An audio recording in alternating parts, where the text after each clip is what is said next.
Who's ready for Snake Eye? Oh? Windows tell me my mic volume is low. Okay, never mind. No, it doesn't. Well, it was telling me that. This is from yesterday, chat. However, we're going to be watching it today. And then we're going to be watching this at double speed. And then I have today's stream. I might not have actually set this to double speed yet. I have not. Which we're also going to watch at double speed. Hopefully we can be caught up by finals. I don't think we will. This is going to be a really interesting matchup. And again, it's yay, YCS, WCQ, potato stuff. Again, that just reminds me, there's a lot of great Yu-Gi-Oh! Watch this weekend. It's definitely going to be pretty grueling to play through that many rounds. I mean, this is a short round where you get to win 3 in a row and you're kind of secured. But yeah, so this is just 3 rounds. So I'm assuming. Oh, that's a lot of Yu-Gi-Oh! But these duelists have gone through a lot of Yu-Gi-Oh! Over the course of the year, so you know they're up for it. But it is true. I'm assuming that these are going to be relatively. These two duelists may actually be our guys who are going to the World Championship to represent North America. You know, quick in comparison to the matches from today. I actually don't know how here this we is finally as long are. as So it let's is. find out what our duelists are actually playing. Die roll here. George rolled a 5, I believe, and they're big Die roll. Who's ready for Snake Eyes? Yu-Bell versus Fiendsmith Snake Eye. I think this is the argument of the event, which Fiendsmith version is going to be stronger. And you know what I like about this here is that we get to see some of the best players immediately playing off with these decks. This is certainly going to impact a lot of different tournaments across the world because people are figuring out, but we're just going right in with Fiendsmith track being activated to go ahead and grab. Looks like Fable Lurry and discard it. Fable Lurry has been discarded. Mandatory effect is going to activate. I hate that they just destroyed the Fiendsmith names. We just lopped syllables off for no reason. Oh shit, I forgot to grab Fudge Charger. I'm just going to leave this playing. I know what Fiendsmith Fiendsmith is that a quarter century secret rare to my eyes to see me. I believe that is a quarter century secret rare. I think Pakawad is known to just max out the deck, and we're seeing Wanted being activated now. So this is where the Snake Eye portion comes in, and it's true that, you know, Fiendsmith has so many different ways to rate monsters and, you know, put stuff in the graveyard if they have to make, you know, Beatrice Lady the Eternal, but it seems like for this duel, Pac is just going straight into the Bellstar from that one Secret Simple Spoil, so not going to be relying on that, and maybe just going more Oh, it's so nice being able to bend my fucking and therefore you right get to send arm away again. the Requiem for the cost of the Bellstar, the Black Witch, which is actually very cost effective because you just have to maximize every piece of resource you have without committing cards in your hand. Well, speaking of committing cards in the hand, looks like we have infinite permanence dropping down, so unfortunately that Requiem went to the graveyard for naught. The Bellstar isn't going to get its effects, but it looks like a link summon of some kind right now. Go for a Link 2.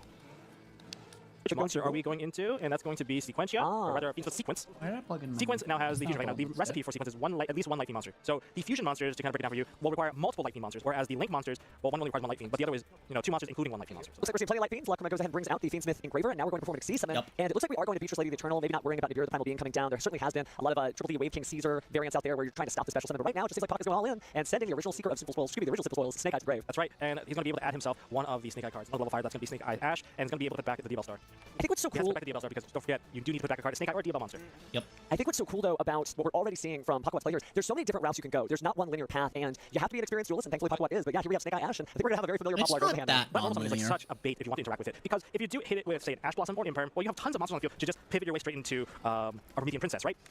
And then you just summon it back, you get everything anyway, and then you would burn the Disruption. So I think we'll still see the Princess for sure, but it's not like the typical route we have seen from a lot of the cool combos players have been posting online, where maybe they'll use Beatrice to send a Snake Eye monster to the graveyard, and immediately link off to Promethean Princess to special summon it back to start a combo from there. Pac's hand was incredible, and so now we're already seeing the Snake Eyes Bellstar there in the spell and trap zone. that was placed there through the field spell, or Divine Temple. Now, this is a very interesting position. There's just so much that you keep on extending and extending. So nowadays, compared to the previous format where we had to disrupt them as early as possible using your Imperms, your Veilers, if you use them too early, you're going to run into the problem where there's still a lot of monsters on the field. Now, a couple of events ago, we absolutely were discussing how it was, you know, interaction awareness month, right? You had to know exactly when to play those cards, and just one piece of interaction from the hand was not enough. Here, maybe it is, but only if it's extremely well timed. Yeah, you definitely have to time your disruptions from hand now.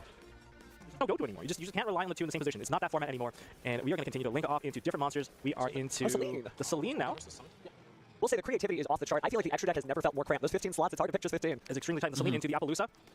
That's like one of the only things balancing Snake Eye is having a 15 card extra deck. I don't think we would have gotten this far if George had Nibiru in his hand already. So Pac feeling really, really experienced and just ready to keep going. But it looks like Pakawat's going to link again here using the Poplar and Beatrice to make.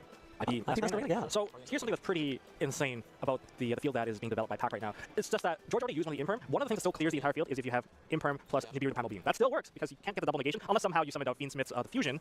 I believe that is Desiree. That way you can kind of interact with both cards, but it's right now not exactly the best position to be in. It's interesting. Desiree is such a highly impactful card because it is one of the few readily accessible cards in the format that can stop those powerful traps being activated from the hand, and we don't just have to worry about infinite permanence anymore. Now we've got Dominus Purge too. So we could see an impact, but it doesn't look like that's the route he is going right now. We're just going to go ahead and banish that one Secret Simple Spoils and go ahead and put something down on the deck to draw a card. We recycled the Bellstar. I mean, if you just do a hand count, well, George is at 4 cards right now. There's at least 4 cards on the field that is about to go to Promethean Princess. That's likely going to bring back another monster. There is so much going on. So we put the IP Master into the back as a continuous spell from Flamberger's effect. And we're going to summon back another monster. We're going to summon back our Snake Eyes Bellstar. Promethean Princess. Now, I can't imagine Pak leaving the Promethean Princess on the field while firelocking himself. Probably not the best look, although I would say you would never know that we were in this format and not last, just based on the cards on the field. He has done a great job of using the Fiendsmith engine to get every Snake Eye card he wants on board. And now that he's linked something into the Nightmare Phoenix, co-linked with the Appaloosa cannot be destroyed by battle, which was typically the normal out for Appaloosa. So we're going to have to find another way to clear that card, otherwise we have to play into it. All right, well, here comes George with his Fiendsmith Yubel deck. Let's see if This Yubel is can such come a out with this. weird Looks end like we're going to start board. with What Mind the Control. Ooh, that's one way to break that particular lock. And if you take control of the Appaloosa, that lines it up quite nicely to kind of insulate your play a little bit from negation for monsters. Well, we've seen powerful stealing cards before, Change of Hearts, Snatch Steal, and it reminds you that, like, if you know a deck is going to be popular and you have to be playing a popular deck too, hey, look, your opponent just brought you everything you need. I'll just take that off. Oh wow, speaking of taking cards, we're going to steal a card with Snatch Steal. Who is the target? That's going to be Nightmare Phoenix. I mean, this provides George with a lot of link material. It's really interesting. You know, if you were cheering for George, you might have been worried This that is he didn't have any crazy. answers to talk about setting up an early board. But it looks like he did. He knew that really there wasn't much that could stop things like this. If we see a Change of Heart, my goodness. Now, we still have the Flamberge, and I think we're in a bit of a tight spot when it comes to Paco outside of the field. Only thing left being that Flamberge, the Archipel set cards, and that is Grave Swarmer, the gruesome Grave Swarmer. Because there's a Fiend on the field. There is. There's a There Fiend on the field. That's the Nightmare. Phoenix. That's the Nightmare Phoenix. That's not a Wing Beast. Let's not get confused here. That's going to be a Fiend. That's a special summon out the Grave Swarmer. Well, Paquat's favorite card may be Gimmick Puppet Nightmare, but it looks like he's staring down his own Nightmare. Nightmare Phoenix really may get this going. The fact that you can special summon that gruesome Grave Swarmer there because you're controlling a Fiend is really just an odd turn of fate here. It was like it was Destiny, but now we're link summoning. Yeah, He's a link 2 or link 3.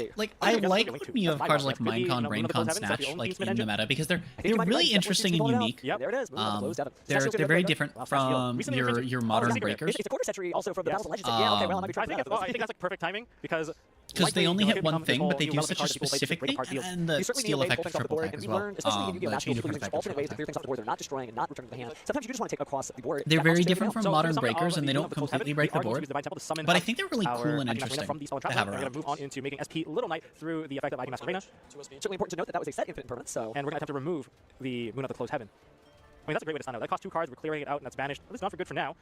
I mean, getting rid of that card is actually very impactful, because that's typically the card that bridges into Fiendsmith. Certainly is. I mean, any 2 monsters can become a light fiend. Kind of reminds me of a lot of different formats where Link 2s have just been the centerpiece of so much creativity. But I guess Paco was aware of that and he had a game plan because here he's back on and bringing out a number of Snake Eye cards to his field in hand, and it isn't even his turn. That's right. No, that's the power of the Snake Eyes, and from the Oak and the Poplar being summoned back from Flamberge, and then we get the Oak adding back an Ash into hand rather than summoning it, and then we got the Poplar adding the spell card, original full spell Snake Eye. Oh, we got the triple tactics talent. Oh, but there's the Ash Blossom Joy Spring to stop the drawing, and it looks like Mr. Sacco is pulling his cards away, and Paco gets his first win of our world qualifying point Rest playoff. in I mean, we saw pickle quite a few juice. interactions. That Twas so quite close. close, I would say, if there wasn't the correct disruptions at the right time. I mean, getting rid of that Moon of the Closed Heaven was significant. You did not let the The weird engine thing take about off, this so game format one is goes that to it is Paco. simultaneously extremely Wow. interactive and Interactive extremely I mean, it's like a lot uninteractive of at the same micro-interactions time. between turns, and I don't know. I just don't know how I feel about that original Infinite Impermanence play on George's side. Well, it's one of those things where hindsight's always 20/20. In the heat of the moment, you have to make 1 of 2 guesses, maybe even more, and you just have to decide. And I think we're already getting to see what these 2 popular variants and already popular deck are doing against each other. You have really got to keep your eye on the game because there's so many different things you can do. But speaking of different things, let's talk about the side deck here. What are we doing? Side deck, I think removal from the graveyard is going to be quite important because we have light-based monsters, which means the Bystials are back. That's true. Yes, Bystials are back. those are such great cards, but it's true. Whenever they started playing fire cards, as popular deck as it might have been, you didn't see so many targets in the graveyard. But now Bystials are eating good. There's like a little bit of an argument between the Bystials and the DD Crows. DD Crow, you can activate that card whenever. I don't think it's once per turn either, so you can hit multiple cards. And you can spells and traps too. Yeah, you can hit spells and traps too. I think one of the key things is that when you start off the play with Fiendsmith and Graver, what you have to keep in mind is that, well, first of all, there's no monsters on the field, which means the Bystials can't activate on the first Lori summon if we're going to be opening the play that way. True. So that's a little bit risky, but when it comes down the line, later in the turns, you want those Bystials, you want those extra monsters, you want those bodies on the field, you want those monsters there. I can't tell you how much time Drew's Worm saved me. Yeah, I mean, the additional interaction, the additional follow-up that comes from these monsters. When it comes to top-level play of Yu-Gi-Oh!, every card matters in the hand, especially when you have to consider which card you want to send for cost, because going down the line, your opponent is calculating how many cards you have. They're always in their mind, how many cards you got in your hand, how many cards you got in your hand. If I do these trades, will I have more cards than you at the end? Is it better? Will I just win outright if I just overcommit here? You know, these are all the things that run through people's heads. Card advantage certainly is a thing, but what's so interesting about this format is it's also not. Because imagine if there was no answer for that Moon of the Closed Heaven in game 1, that basically would have kicked off George's turn in a way that just would have been incredible. So that's what's going to be so cool over the next 3 days of Yu-Gi-Oh! Is really paying attention to every single micro interaction. A little bit of real life anime. I mean, every single card counts. Yeah. I mean, they're definitely highlighting this here. I mean, this is like the hardest single elimination tournament with the most prestigious prize on the line, which is, you know, a seat at the World Championships. Just a free ride for sure to get over there, but it's not free. Remember, all of these duels They are played a lot of Yu-Gi-Oh! They played so much Yu-Gi-Oh! To get to this seat. Looks like Puck feeling okay, not letting anything get to him. Right, a win is a win, but it's not the entire match. So you still got to keep your head in the game. I mean, going all the way through is going to be the most relaxing thing this weekend. You don't have to worry about playing the main event. You can still play. If you want to play Yu-Gi-Oh! You play Yu-Gi-Oh! Oh, yeah, I mean, yeah. I've seen some of the winners like, oh, I'm going to keep playing. I'm going to keep going. That is true. Whoever makes it out of here gets to watch that wonderful voice actor duel that we'll have at the end of the weekend, which is no stress. They're already going to Worlds. They just get to watch it and enjoy. And speaking of, you know, watching, we're going to be watching into game number 2. All right. So, George is going to go first. I would imagine so. Yubel needs to go ahead and get in there. Seems like the hand includes 2 infinite permanents. I'm also seeing Ash Blossom Joyous Spring, so I don't know if there's that many starters, but likely the best Yubel starters here. Yeah, you know, Dark Beckoning Beast. That's going to search into opening of the Spirit Gates. I mean, that card is so good. Oh, it's so good. I only recently just remembered that when you have the level 10 monster on the field, you can just bring back the extra copies and add additional resources. There's so much going on with Yubel. Resource Management 101 right there. All right, so we're going to search into... That is not another copy. It's Chaos Summoning Beast this time. That's very different. I I don't didn't think we're now, Chaos Summoning Beast does have some cool stuff, right? It's a level 1. The Yubel deck does have a lot of level 1s in it anyway, but it certainly gives you some interesting other actions. Speaking of level 1, it's 1 for 1 time, as he discarded that Chaos Summoning Beast immediately and traded out for Samsara D Lotus. I mean, does this kind of telegraph that he does not have a Spirit of Yubel in hand? I think it does just a little bit, because as a Yubel player myself, the only time you go this route is you kind of need it. So it looks like we are tributing to go ahead and activate that effect and say hello to the spirits of Yubel. So Pac is not interacting here. You know, we can take a little close up at Pac. Pac's really calm here, but he's watching all these important cards being played onto the field, placed onto the field, and now we have a set Nightmare Pain that's been set up by Spirit of the U-Bell. That's going to be activated right now. I believe we're also going to attempt the effect to destroy one of the dark monsters that they control to add a gruesome Graveswarmer. Spirit of U-Bell, that will now activate. This is the chain reaction of U-Bell right here. It really is. It is so wild that first part of Spirit of U-Bell, summoning out U-Bell when it's destroyed, is not a effect that can only be activated once per turn. So we might see U-Bell a couple of times here, but hey, that's the whole vibe of the deck, right? George right now has to play really hard. He doesn't have the Infinite free card, if you will, which is material. the throne. So everything here he commits is going to be a hard commitment because there's no free additional monster coming out, there's no free searches, and the one key follow is also going to be missing without the field spell. I mean, that's just such a strong field spell. It is, and it's certainly telling that even though it's Fiendsmith U-Bell, he has been concentrating mostly on the U-Bell side of things, and we haven't seen even Moon the close at He all. probably Looks has like no is where Nibiru is friends going to happen. Oh to no, go and I into believe right that our now. U-Bell Terran Cardinal will miss the timing because it is unfortunately when it leaves the field, and the last thing to happen is a token and Nibiru showing up. Yeah, that is very, very unfortunate. And so, Oh, the Graveswarmer is gone too now for the Bestial Magnemite. that is very rough. Well, Immediately taking care of the entire field and the entire matchup here. Hold on. Thinking this might be a Phantom U-Bell? This is a Phantom U-Bell, so there is a first follow-up right here. It's like if George gets 2 monsters on the field, we can still go into Moon at the close 7. That's good. So that's 2 disruptions from hand gone from Pax. Pax down to 3 cards in hand, but that's also 2 monsters on his side field already set up. It shows you how impactful the Nibiru the Primal Being certainly still is. Now, a lot of link monsters require 2 effect monsters. That might be why we're getting out a second Phantom U-Bell, but it might spark you to think about getting a Link Spider. I've been seeing that in a couple of extra deck lists just to turn tokens into effect monsters to kind of move the so game this forward. is what's Yeah, I mean, really that is the annoying, right? follow-up Is we answer got to the nibbed, Nibiru. Yes, sure, and that token it's might be really really cool big. that U-Bell Well, can in this play case, this is U-Bell after all. through a However, nib. being able to turn into effect monster can help you bridge into your I other think lines. it's a problem because we're Nib's discarding entire for point the is Spirit Backstory stop then. your I mean, fucking that's turn, already but That's perfect. Now we're insulated from it's another cool disruption that from hand. Now U-Bell you can play through it, just like U-Bell. inherently all the Now, time. the Phantoms of But U-Bell how want it to does be that is traditional really fusion stupid, even if it means because you I guess bring it back literally into just some of the eat fusion fusion monsters. Well, materials we from way too good to anywhere. go Phantom U-Bell, Phantom U-Bell. Insane infinite loop. But it looks like, wow, okay. Phantasme. Now that's a blast from the past, although I think that was the quarter century secret rare from Rare Collection 2, but yeah, Yes, there's it a was. So that is quite the interaction. Pac just trying to keep everything on the field. I mean, for the number of cards on the field, Pac essentially tried to play 3 cards just now, and that was forced to be destroyed, and that was what kind of got rid of the effect of whatchamacallit? The Phantasme, yeah, because if Phantasme. it can't count, it can't be. So good looking out there from George. Obviously, a lot of practicing the U-Bell corner there, and then destroying the Yama with the Unchained Soul Lord of Sharvara, and then banishing the Yama as well to get its effect. Adding, who are we gonna grab? We are going to see. Oh, ooh. And taking just a moment to think here. Yeah, yes, definitely. I'll go for the U-Bell. Ah, makes sense, makes sense. Now, still not down and out. A lot of different ways that this deck could go. I mean, all the big disruptions are gone. Nibiru's gone. The field is essentially very, very safe from getting wiped out again. From the 3 monsters we had previously, now we're back to 4 monsters. What a great pivot into that particular disruption. And Nibiru certainly made an impact, but life goes on. And now there it is. We're close out. Here we go. Here Now, we for- go. For the Fiendsmith Now side, we get especially in friendly. U-Bell, they likely will be playing the fusion. We're going to likely see a Desiree because it makes a lot more sense. It makes a lot more sense with this deck in particular because you have trap cards that you can activate from the Unchained side, which can open up, the game state, especially for stuck on a dark ruler. It looks like we are definitely seeing Fiendsmith Engraver here, so it's finally time for the Fiend deck to play the Light Fiend. The I'm gonna go ahead and use the Friendsmith Protector has And then we're going to use the effect arrived. of the Engraver to send away the equipped Requiem and 1 monster the opponent controls. Well, it doesn't have to be the monster the opponent controls. It can be even your own monster. You just send away a monster.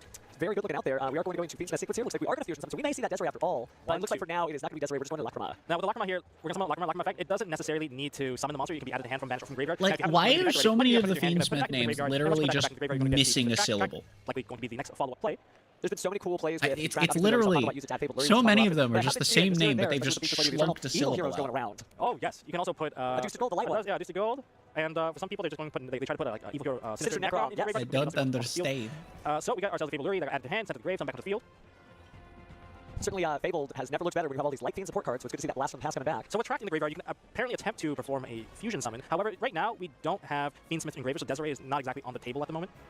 Thinking about that Phantom U-Bell, we are going to hard commit to it. Is that the third one? At least the third, it's third. I mean, you probably need that third one just for plays like this. You probably want to finish with one at the very least. Now, destroying U-Bell Yeah, is ending important on to one use is the entire really point of the strong. deck, but it looks like we're still considering our options. Especially because it Might lets be you do advanced Shape advantage on Spirit. a It lets you little do lots of I shenanigans. think we played through the disruptions now. We've Spirit. eaten the Magnemud. We've also eaten the Nibiru. We've also Is stopped that? the Phantasme. That's a lot. That's So I so guess the much. only ones we have left are like we haven't seen Joel and Lockbird, which is another very popular. I Although don't think we're going to see it it. I by don't think we're now. going to see that one anymore. At this point, now we're going to see Muckraker. I wonder if we're going to see the Nightmare Cryptid combo here. I don't know that I saw it in the extra deck yet, but it's another popular option. Because again, Muckraker doesn't point any link arrows at your opponent, and it could be co-linked. That is 4 monsters, but I won't get too excited. Well, that would get rid of. Too much, I At would this say. point, you get rid of your own Phantom if you want to make that play. I mean, there's still probably an overlay play right here, which I think we're seeing right now. Caesar. And then we're going to Caesar. DD wave Yeah! That's 2 effect-based summon negations taken care of. Pac down to, well, essentially down to 2 cards because the last one, like the third card has been revealed. So Oh, gaming. Pac also has seen the entire combo line of George, at least given this circumstance. Not It's having the just Nightmare Solemn Run. So even Strike Pac at doesn't get through home, this duel. That is but a lot of twice. information, which might be why if he's in a bad spot, he's still in the duel. ooh, so we're going to get the search during the end phase from Bestial Magnemud. That's going to be a Juice Worm. So that provides one level of interaction against the opponent. You can use that to kind of trade with, well, you'll get rid of one of the materials from the DDD Wave Hiking Caesar. But Wave Hiking Caesar does have a very high stat line. Especially when you can't really get a lot of special summon monsters when he's around, and supported by Phantom U-Bell. And battling right now, you're stuck battling Phantom U-Bell because there is a copy. Ooh, so the Infinite Apprentice has now negated the Snake Eye Ash, but there's still 2 monsters on the field, so we don't count Pac out at this moment. If he can land that Juice Worm, get the double interaction from that particular play, if he lands it, potentially linking it off can also trigger the effect of Jewel Storm. You know, there's so much available. There's so many plays available, even though it looks like a pretty dire situation. It's a very non-linear format. The sky is the limit. We just have to figure out which of the clouds that Puckawad is going to try to aim for. But going through his extra deck, taking a look at the field again, he's got 2 materials, and sometimes 2 materials is all you need to get going right now. I mean, you say it's like, you know, the clouds, I would say this is literally 2 trees that are battling it out. All the different lines, interaction, intersecting with each other. That's how I see the format. It's just 2 trees blowing the wind against each other, and we're just trying to see which one's coming out on top. Well, speaking of blowing in the wind, it looks like we went ahead and entered the battle phase to get rid of some life points and get over the fact that you're going to have to attack that Spirit of Bell. But now we're going to get, this feels like a SP Little Knights. Ooh, that's going to be met with the Abominable Chamber of the Unchained. That's going to summon back. However, so even trying to get that set up didn't really help because, again, Abominable Chamber of the Unchained to go ahead and get rid of that U-Belt by changing the effect there. so we're going to summon back the Unchained Soul of Rage.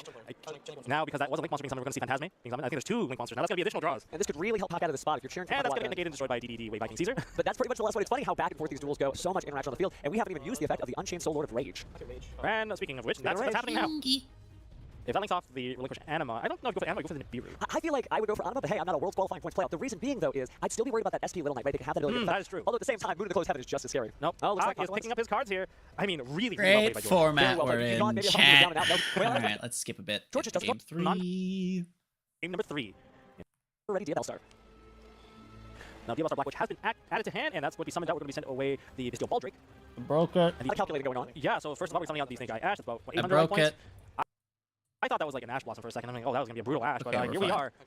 It certainly gives you Nothing more turns in the duel, and that may be all a deck needs. Again, you're not necessarily doing it just so you can have higher life at the end. You could really just be doing this. You're like, okay, cool, come at me with everything you have. Now we bring back U-Belt. Now we're going to get this going. I mean, this is like about survivability. Like, sometimes when This is you such don't a need to weird commit cards onto the field and you know that they side don't have tech, that kind of but I reason, like- especially if you've gained over like, I don't know, 30,000 It's life points. funny Okay, and I ask him to like draw it, extra cards, but just so that, you know, I only don't once per turn, see and he doesn't why get the this additional would- card. It makes a huge difference. You for the think 7 card you hand wanna Yeah, sometimes. a little bit, but Puck is not going to slow down at all. He's going to keep giving life points over to George there. Again, remember, Duh. he can special summon all this It's turn. just He actually life does half the points. life points of the player using that card, but I don't think that's the way we're going. We're going to special summon as much as it takes. Yeah, I don't think Puck opened with a card that would essentially just pass the turn back over. No, none of those, you know, We have lockout floodgate Maxi at cards. home. Maxi at I mean, home. if I got hit by Spooky Dogwood, I would probably just go for that and just pass turn, just try to get the turn back, make the reach really short, just summon, go to battle, attack for game. That was big on that possible. too, I mean, whether it's that's a Voltaren. judgment call you're going to have to make if you have those cards. Right now, we're going to Active Master Arena, and we're going to have to summon out Snake Eyes Deal, so we're going to put the Poplar back into the Spell Trap Zone.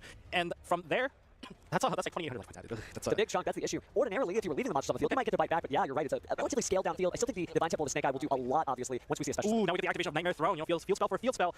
I mean, I'm not sure if it really benefited George too much here, slowing Pac down. Maybe he wanted Pac to have a huge field so he can take control of his cards. But in this case, it did minimize the game state a little bit when it comes to what's interactive here. We have, I think, a that you don't want to attack into, and then there's also the IP Master Arena. We still have the Divine Temple that can push up the Snake Eyes. Ash or Poplar. 13,100 There's life options with these cards as well points. that could come into play. Now we get to the Lori. A normal 10 summon pie could kill through that And under we're gonna see the activation of prosperity. That's going to be met with the Forbidden Drop. We're going to see monster, so there's not going to be any interaction there. On And that actually, side. good looking out on George. Discarding that U-Belt Terror Incarnate is the perfect resource to leave in the graveyard because later it is just food for Phantom U-Belt. That's right. And Here we go. Requiem and the Fiendsmith Engraver, so that's the only monster you can that can come out. Now, since the IP is negated, that's no longer a threat. There is no Promethean Princess in the Engraver, so fire monsters on the field are not as relevant at this moment. So we're going to equip the Engraver. Engraver is going to be, sorry, we're going to equip the Requiem with the Engraver. Engraver is going to activate the effect to send away the Snake Eyes Deal Star. Looks like up next is going to be Fiend's Best Sequence. Again, Fiendsmith Engraver, just a really incredible card there, doing just so much work there. And awesome art, too, I gotta say. It's one of those art types. It's one thing for a card to be good, it's a great thing for a card to be good and look cool at the same time. I think That's Fiendsmith true. hits both notes for sure, and we get ourselves a summon of Phantom of U-Bell. I mean, that's the question of the weekend. Which deck is better? Fiendsmith Snake Eye, Fiendsmith U-Bell. Now, I guess we'll find out tomorrow, but here is going to be a nice little preview again as we are going to go ahead and use Fiendsmith Sequence, performing that fusion summon by returning those cards back to the deck and extra deck, and Fiendsmith Lacrima is back on the field. Lacrima effect. We're going to likely add the card into hand because we have not used it, but then we're just going to go straight for the summon. Caster Curse. Oh, And that's going to allow boy. Divine Temple to activate summon out Snake Eye. Ash? Don't worry, it's hard to call them when you could go a million different directions, and that's definitely going to be the vibe this tournament because every single one of these plays could have just been different. We're living in a little Yu-Gi-Oh! Multiverse of our own. Pac is going for the survivability play. He's going to summon as much as possible, try to wall up as much as possible, gain as many cards as possible, so he hopefully has a follow-up turn. But this is very dangerous because we've already started the Fiendsmith engine. We're linking some of the Fiendsmith stuff away now. And we have U-Bell cards already live. So we're going to go into Lord Yama. I assume Liana's just going to grab the ever-ready Unchained Soul Lord of Sharvara. There it is. Shavara, what a No, wait, powerful did I card. miss something or Also, can't this also IP level 6. Seems like activate? this is the year of level 6s. It really is. And Fiends, too. I mean, I haven't heard people say, hey, Why this are is we a not fiend. making This much SP? Dark Necrophere was a vibe way back in the deck. Is it a fiend? I mean, I want to banish 3, so I want to necrophage. Yeah. But here we are. There's still 2 face-time cards on Pac's side, and I don't want to, write that off because, a couple of good interactions can still make a huge difference. That looks like we're going straight from Fiendsmith Track into Fabled Lure. Fabled Lure's effect activates. Going to go ahead and place it back on the field because it was discarded, so a nice little special summon there. And speaking of special summons, looks like we'll do another link summon here. Could be a 2 or 3, but it's just going to be a 2 for the Unchained Soul Lord of Rage. Lord of Rage is going to Yama chaining to Rage. Be destroyed. Yeah. animate the Luri. I'm going to summon the Spirit of U-Bell. Well, U-Bell probably going to set that Nightmare Pain down. I mean, one of the scary things about Nightmare, like just the U-Bell cards in general, is that if you need a little bit of extra damage, you just attack with the Nightmare Pain, just inflict damage to the opponent through the battle damage reflection. It is going to be scary. Life points are certainly a big issue here because even if Puckawad has an incredible turn, 13,000 is hard to do all at once. So we're going to take a look at Spirit of U-Bell there. Just really put this deck into a whole new light starting this February. And now we get the DDD Wave High King Caesar that gets additional lockouts against Pac. I mean, don't forget, all the duels here in the WQP, they're all very decorated. They are some of the best of the best. The hardest, basically, it's like playing round 9 back to back to back to back at YCS. That's how I kind of compare. There's a difficulty level. No, you're right. It feels like both being on the bubble and being the most accomplished person in the room, but the person across from you is just as good. Looks like we're going to go ahead and upgrade next there into the Yubel Terra Incarnate, but that's not staying for long. Gruesome Grave Squirmer and Yubel Terra Incarnate will make Muckraker of the Underworld. Muckraker is going to discard. Meow. Get ourselves a nice Fiend summon. Yeah. So one thing about like Fiendsmith sequence that I put as a little bit of a trivia for you is that it summons out a Fiend fusion monster. Interesting. Not just Fiendsmith cards. Interesting. So there's a lot of stuff out there. We may see those evil heroes come back after all. Now, so what happened here just now is that we got the revival, a resummon of our Fiendsmith sequence. However, we discarded Lurie. Lurie was discarded, therefore comes back onto the field through its mandatory effect, and we're all caught up. Certainly a lot going on, and that's what's so cool. Again, we talked about it before, but this is not going to be a format where you know what's going on just based on the fact that you recognize the cards. It's continuing to evolve turn by turn, and there it is finally. It's Fiendsmith Desiree. So that was Boring fusion. Well, anyway, so double effect failure. Kinda crispy, kinda spicy, wacky. We use a Fiendsmith Engraver and 2 light Fiend monsters, and we've gotten to this particular point. And you definitely equip, and you're going to be equipping. Well, George is going to be equipping rather the sequence, and that makes it untargetable now. Yeah. And it has that quick effect to be able to target up to 2 cards. It doesn't even target. Oh, it doesn't. It doesn't even target. Right. It just negates them. Oh man, that is so good. That's You're gonna right. block. It's going to make a lot of difference here. So Pakawat certainly has his work cut out for him if he's going to cross through those. Right now, the family bells are attacking, so let's get a little bit of damage on the board here. I mean, luckily all those monsters are in defense mode, and I don't believe they gain defense from field. Nope. If they're in attack position, well, Pack would be taking a lot more damage than this. Absolutely, but you're right. It only boosts the attack there, so luckily it was a defense, shoring up his defenses quite well. 2 copies of the family bell there. Looks like we're going to go ahead and banish the Gruesome Grave Squirmer. Say hello. Spirit Duel back on the field. This is a very difficult field to destroy. Unless the easiest way, of course, people might just say, oh, just activate Super Poly and get rid of. What can you get rid of? I can get rid of 3 cards if you use Super Poly, or 4 cards rather, because you can't use the Phantom of Yubel as a material. He tried to mirror their Pakawat, but it looks like it is changing that effect with the family Yubel to destroy Yubel in the deck instead. So even with some of the strongest cards here, George's very well built out board is just able to stop whatever it needs, and is now destroying that Yubel Terra Incarnate, likely to get off the effects of that field spell. You know what? That's a good thing. And we're going to put it back. Yeah. And we're going to put it back, and I think we're just summoning another one. That's why we play 3. That's why we play 3. We just keep on putting them back on the field. We use it, and we'll put it back onto the field. Now, Really Puck exciting. has his work cut out for him for 3 minutes. You're going to need to be able to disrupt the Phantom of Yubel for 1. Find a way through the battle phase to get rid of the Nightmare Pain. 2, 2 summon negations through DDD Wave Hiking Caesar. You just have to just negate everything. And then you get Chain Ghost over to clear it out. Okay, so that gets it destroyed, but it still gets negated, however. True, but remember, it's not just going to be the 3 minutes, by the way. This is a single elimination tournament. So we'll have just a little bit of time. We haven't gone into turns in quite some time, but it'll be exciting if it comes up. But Pakawat still has to survive that long. With only 3,600 life points, he's practically 10,000 life points behind. This is, again, an episode of the anime if I ever saw one. I think if anyone's trying to pull it off, it's going to be Pack. Pack is probably playing out of his mind right now. I mean, what other choice do you have? We're going to generate as much as possible. Don't forget, Desiree's still on Oh, wait. There's still an effect changer as well. Wait a minute. The spell starts the Black Witch. The Yubel's hand is empty. All the interactions on So board. there's not going to be another copy activated at this point. Think Phantom is a once per turn. Okay, that can start off the Fiendsmith engine as well. But the Fiendsmith engine, if you're going to be interacting, it's going to take some time just digging those cards out. There was a moment I wasn't sure there was a rest of this turn, but absolutely grabbing that Lurie. Give me a sec, I'll verify that Immediately claim. pitching that Fiendsmith Requiem into the Graver with its own effect to grab likely the Fiendsmith Graver, the only card we've got right now. And that effect's got to be changed into destroying a Yubel monster. Ooh, that kind of cuts the bridge off. Remember, you can only summon a Requiem once per turn, so that ship has basically sailed. Exactly. You thought we were free, and then Phantom is once per Normal turn. summon Ash. Normally, this is the point where it just breaks everything. And I don't even think it's going to be that easy. Oak effect targeting. Oak effect? Oh, getting Poplar. Looks like we're going to use the Oak effect to go ahead and send Poplar to the Graveyard itself to bring out the Actually, Snake you know Eyes what? Dragon. I'm gonna hop into the we still VCM have server. the Fiendsmith People can Desiree hop there. in. I'll just fucking screen share Interesting. the- George thinking to himself, maybe I'll do Desiree now, it's fine. Now we're seeing the conversion of wow. Snake Eye Ash going straight into the Relinquished Anima. This is a very Not the difficult position to be in. I mean, Target's playing fucking really well. same thing. Like, especially through all that disruption and through the few cards he has. He's playing Monster Monster Reborn. Reborn. We saw Snatch Steal, now we're seeing Monster Reborn. Man, Oh, we can re-enable the engine. Yeah, We're let's gonna borrow your use the Fiendsmith attack Graver. of Fiendsmith, and now we can use the send effect. Also, yeah, Reborn is really I hyped needed to the see. Fiendsmith Graver. I didn't say I needed my Fiendsmith That's Graver. That's fucking right. Now sick. the Nightmare Throne's going to activate. That's going to bump up the Fiendsmith into Terra Incarnate. Careful what you're healing for. There's still that Desiree, though. There is still the Desiree. It's interesting to hold on. And I know that George is aware of it. Like, oh, but it's not enough. Pakawat moves on and will advance through to the top 8 bracket. There's a round of applause from our audience here. Again, duelists know good dueling, and that was definitely good dueling. Oh, whoa. Don't worry, there's not an earthquake. We're all good here. But again, What just some happened to incredible camera? earth-shaking levels of duels because that's wild. You know, I don't know if... Oh. And our winner is George. George, okay, spoke too soon. My apologies there. Just Yeah, a I don't clarification know against how George. he would have lost Really them. showing I'm off himself. confused George why was the man. Pack Just scooped. I don't know if that settles the conversation of whether or not Yubel is better.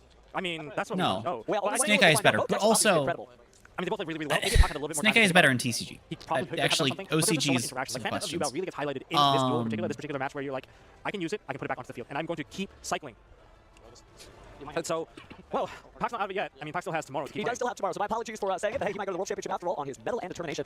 But George did such an incredible job of using some unconventional cards, some different lines. Okay, and when's the perhaps next we didn't match see the start? Desiree. Really, that was probably the ultimate card there. But Okay. Like 34, 36 in with the Yeah, vehicle so this is strategy. top So you're 8. always trying to find those What the underrated hell? decks that really So have how time is this to going to turn take as long? How is this going to take 6 hours? And so being able to just get as far as going the next 2 finish, Huh? with the deck. I mean, obviously he was disappointed, but he's showing how powerful the deck The is in a first format where it's game not favored. starts Yeah, definitely. I always think at if you're playing 40 a deck like, you have a minutes. way better chance of doing well than you do if The you're first playing a deck round, you think it's good. I should Because you know, you say. have some connection with your cards. Only goes for 40 Absolutely. minutes. I wonder if that is part of the reason for Logan here, or if he actually Four thinks that 40-minute his choice is duels. better for the format. I do think there's This argument lasts for it. I think 6 it's a more hours. powerful deck when you're able to go first, even better than the Snake Eye strategy. But we'll have to see how this plays out in game number 1. Well, I guess Let's jump time. right into it. It is the Modern first combo. game of the match.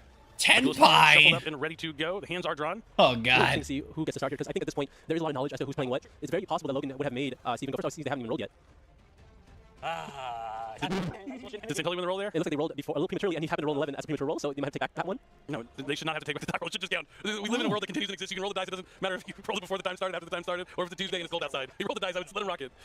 Yeah. You want to reroll one of them? Sure. No, what? No, none of this should be happening. You don't reroll. What? Oh, wow. Well, I wholeheartedly disagree with this, but not my decision to make. It's still a 9, but Why have to It's a 12, it's a 12, it Honestly, at the end of the day, it doesn't matter. We all know that Logan's going first. yeah. Yeah. But I think Simply wanted to have that power to make the decision, let him know. If anything, I think like when you're playing Tempai Dragon, You'd rather them choose, yeah. You want to lose the die roll. You don't want to give too much information away, but I feel like they both know that information already, right? It looks like Centelli is going first. So yeah, So this sucks for Oh, that's tough. Tenpai So to you can not start have with, another piece of Okay, interaction let's to go summon Pai's immediately from the deck. yeet And now to Pai's the going to grab board. the new trap, Sengen Kaiho. Yeah, so this is the new innovation in Tenpai Dragon, being able to have something to do when you're able to start the turn, which is not typically what the deck wants to do, right? You want to choose second, you want to focus on doing all that damage because you're a battle phase focused deck. But this is enough, you're able to potentially skip your opponent's main phase.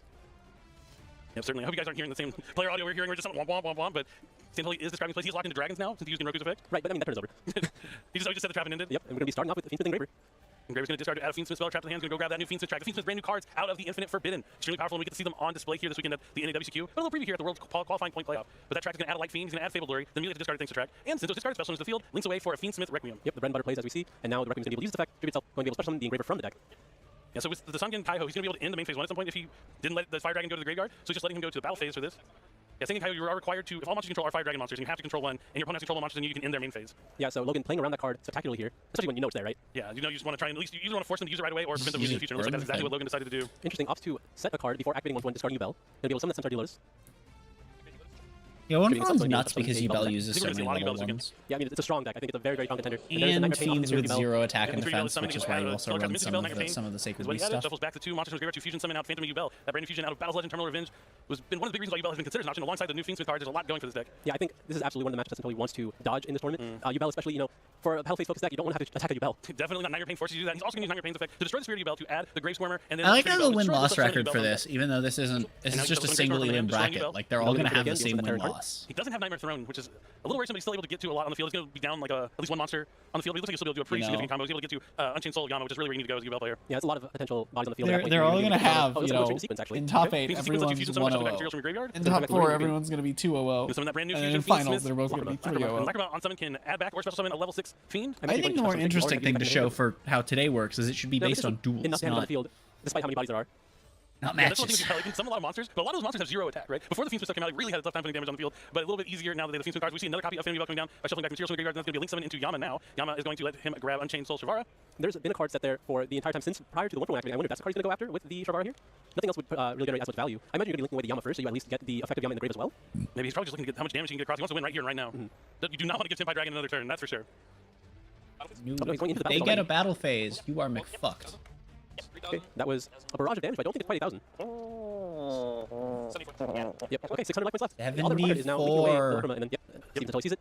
Just It's short a little bit of damage, but as you were saying, the Fiendsmith Lacrima, if it's in the graveyard, you can shuffle back a Light Fiend and inflict 1,200 points of damage. Yeah, But I know enough I'm to finish against off the Anatoly. I mean, Tenpai. that die roll became pretty important there since man. one was able to make Go Tenpai ahead, Dragon take not the win. known for being very good at going first. At best, you're looking at a Seal's Pass usually. I mean, we did see some new technology there with the new Tenpai Dragon trap card, the Kaiho, but again, you did need to have the Oh, Dragon on never the field, mind. and your opponent to have more monsters, right? So I think being able to start with Engraver, being able to out it really quickly in that aspect, I think that's something you want to consider when playing the Tenpai strategy. I don't know if you're able to really capitalize on something like that, if that's something that's so commonly going to be happening for your opponent. Yeah, it's tough. I mean, I do like that they have that option now to where, like, skipping the main phase isn't normally, like, something that's useful, but if you skip their main phase, they have to go to the battle phase a little early, which means you are going to buy yourself another turn. I mean, obviously it has some applications where if you have the Synchro on the field, the big one, where is it? Sengenpai Transcendent Dragon. Don't want to mix it up with Biden Dragon, but you're able to skip their main phase, nothing near the battle phase, and you can really put the pressure on them as well. Dragon. Yeah, if you also just have copies of the quick play spell, you're able to capitalize on them being forced into the battle phase, generates more value, and then you know you're getting another turn, so you're setting yourself up for next turn. There's definitely a lot that you can do when you're able to resolve that card effectively, but again, you have to be able to resolve it effectively. Definitely. Losing game 1 is tough now because you know that you're going to be able to go. You lose game 1 having to choose to go second after you know they're going to be siding in those cards against this matchup. It's real tough. For me, one of the things I like the most against Tenpai Dragon, it's mainly for Fiendsmith Snake Eye, but if you play Snake Eye Ash and you side maybe Dramatic Snake Eye, Dramatic Chase, and Betrayal, the trap card, you can just go Snake Eye Ash, get Poplar, Poplar special summon, Poplar add Dramatic Chase, overlay into a simple Nightingale. Dramatic Chase plays Diabell Star. In phase, Dramatic Chase puts forward the Diabell Star. Her effect sets Betrayal. Then you can use the simple Nightingale on their turn. If they have drop or something, you can negate a Betrayal unless they discard a trap card, which is unlikely to happen. And then they can't do anything damage to you, so you're in there. Yeah, and then you can obviously activate the effect of the Diabell Star again, because it's clear on your opponent's turn, right? And you're able to summon it back, be able to set yourself up for the next turn. Yeah, we'll have to see if that is going to come into play this week. And this is Fiendsmith Yubel, so we probably won't see it here. But that's something I'm looking out for as one of the counterplays once you know you're playing against Tenpai Dragon. Now, if we're talking about counterpoints, though, That's we a saw in the funny previous match how that counterplay Yubel with sister Nightingale. and Spooky Dog, but if this is in the side deck for this matchup as well, I don't know what can Tenpai do to deal with that. It's all about the battle phase here. Yeah, it's going to be tough, but now we are ready to jump right into it. It's game number 2 here of our top 8 match. If Logan Johnson wins this, not only will he get his revenge from that YCS Finals, he will be 1 win away from booking his ticket to Seattle for the World Championship. Which is kind of funny because he's from Seattle. Oh, is he? Yeah, I think like Oregon, Seattle, very close. Okay, that's hilarious. But hey, even if it's in your own backyard, it's still a privilege to be able to compete, and going first and starting with Nightmare Throne is huge. Now, we mentioned, obviously, Tenpai wants to go second. I don't think anything wants to go second to Yubel.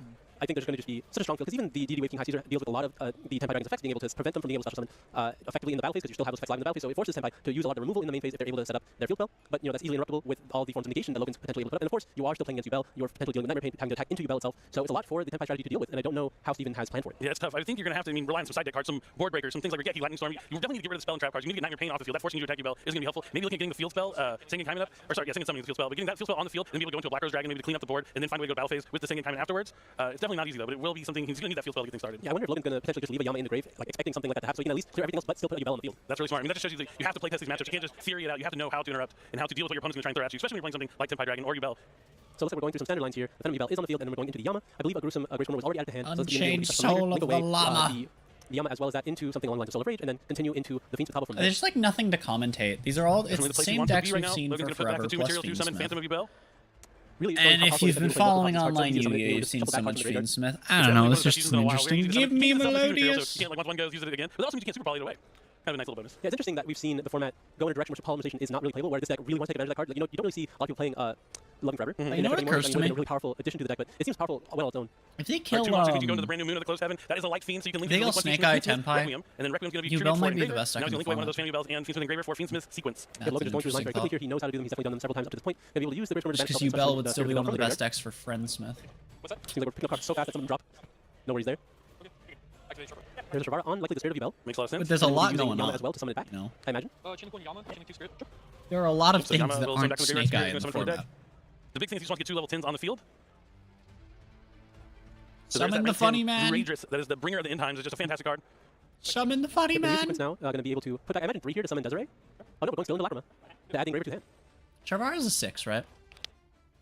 Definitely We doesn't could get another literally monster on the make field. Caesar and able to Varudras here. Go ahead. Oh, he's just linking them away.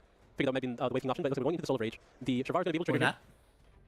that. Unless he sided it out. He might have sided the trap out. Yeah, I guess like, there's nothing you can really do in the main phase in this matchup. Makes a lot of sense. And there is our favorite rank 10. Varudras. Varudras, when you read it, just destroy. Yeah, Destroys. the card If gets a card gets destroyed, destroy another one. It can negate anything. It is definitely the final Why ring of the wouldn't destroy. we make... So now he's going to track for Lurie. We saw this in game 1. Track as a Fabled Lurie, then discard the resolution, and Fabled Lurie in Fabled fashion special summons itself to the field. Going to be able to link those away back into Moon of the Closed Heaven. You have to put that back with the Fiendsmith cards. And now Engraver gets to put back the Lacrima, special summon itself, and then you're going to be using track to fuse with all 3, and that's going to make Desiree a very, very powerful field here. Okay. Yeah, if you can get That's Fiendsmith fine. Desiree on the field, you're sitting pretty good. With the ability to negate face-up cards equal to the number of cards equipped to it, means it doesn't target, first of all, so you can activate it and then pick something different if your opponent does something. But it can stop card spells and trap cards like Dark Ruler No More, evenly matched. Yeah, and then having it equipped with sequence, it can't be targeted, and of course, if it leaves the field, you're able to shuffle back another lightning, which is usually going to be that sequence that's equipped to it, and you're able to send a card to the grave. Really, what more can you ask from a card? It is a good one. Of course, if they use Dark Ruler No More, you Oh, can this activate is a different card, then use the funny. Yu-Gi-Oh! effect. Pro Just has, activate Dark Ruler No More. Which normally the engine is very insulated from that because of It has the it has the change new the thing and then change Fiendsmith the cards that Desiree. were Some of the revealed benefits in a previous formats. couple days ago. Definitely strong But cards. it doesn't have any of the info stuff labeled as TCG legal. Sorry, very Varudis. I don't know why I didn't tongue on that. Varudis. It'll force that out for sure because if Desiree loses the equip, it can't negate anything. Yep, it looks like we're going to be chaining that Brutus there. Is there a chain to the Lightning Storm with maybe something like Forbidden Droplet? Think about Tenpai Dragon. You can use all your cards but one, and as long as you have one card remaining to get you started, you can still win the game. Totally going through his options here, seeing if he has a line that can protect it. Looks like the Lightning Storm will be negated here. Will Brutus destroy another card here if he wants to trigger maybe a Yubel in his hand? Is that how that works? I think the one place I don't know if you can destroy from his hand. What would you destroy? You'd have to destroy. I don't know what else he wants to destroy here. Maybe Yeah. he wants to destroy his set and like he drew the chamber and Yeah. he just wants to be able to trigger it now. I don't know why he would. I don't think he's gonna destroy anything. I figured that was a logical decision. Yeah. But it's always fine to like, consider your options. So he does have Sunken Summoning. So these are the 2 things I said he needed to help going second. Something to kind of clear up something, and then having the field spell to protect your fire dragons. But he still has the Desiree to stop the second summoning here. If it was going, I mean, it doesn't need to activate, right? You just have it on the field. I still think you're going to want to use the Desiree on it before it's too late. Right, there's a Hydra. Likely going to be adding a copy of Sang and Kaiman from his deck to his hand. That is usually the go-to. You know, it's just crazy that these two met like all this time later, and a whole new year with Worlds on the line. They played in the finals before, and as someone who's played the same person in the finals multiple times, shout out to you, Joshua. I know you're out there watching. There's a little bit more on the line. Like that second time you face that person, you want to get that revenge. You want to beat them. I'd say the advantage always favors the person who lost the last matchup. Just, Because they want out for a little bit more, yeah, yeah. they want just a little bit more. It's more personal to them. Yep, yep. At least until he has locals next week to worry about. Apparently, locals are all he worries about. He's playing at the biggest stages across the world, but you know he's happy with his local win last week. At his I mean, it's a 16-person tournament. It's basically a really important local. a really hard one. Yeah, that. And if you really think about it, the World Well, Championship is the biggest local you'll ever play. That depends on how Definitely many is, people and are I don't taking think it it is moving to use the seriously. skill effect but to I would add- imagine at this time of year. For not stopping it with probably the Desiree here. Likely just saving for the battle phase at this point. Adds Chandra. Chandra is able to touch himself from the hand, if he so chooses. Discard of Sengen Summoning. Looks like we're starting copy again Roku. And then, yeah, we're going to be touching the Thunder, and we're going to be attempting to negate with the Spirit of Yubel, or not negate, but change its effect. Yep, the Sangen Summoning only protects the fire dragons you control, I believe, so being able to negate that in the hand is where you want to be. You're just going to be destroying copy of Terran card from the deck. Nothing special, no additional value here. Yeah, they both take something later. Yeah. This one's destroyed, this one's Yeah, Desiree also has the effect to take a card down with it if it's into the graveyard by shuffling or sending an. Oh, there's an Ash Blossom for the second Kaiman. Yeah, the Ash Blossom is always the cherry on top here when you go first and build a board. Then Holy is in trouble. 2. Okay. No, yeah, I had to skip the battle phase to do that because the Hydra was not going to be able to do anything by itself. Well, giving Yubel another turn, that's definitely not what we want to see.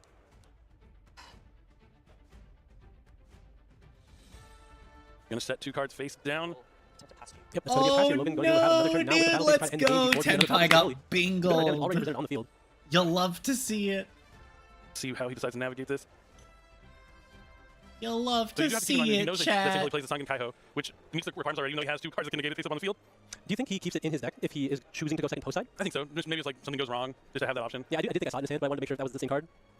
It would help in this position. Yeah, it's definitely something to have in your deck just in case. It's always a backup plan. So he's gonna shuffle back a life from the graveyard, shuffle back from the graveyard, from the graveyard to the field.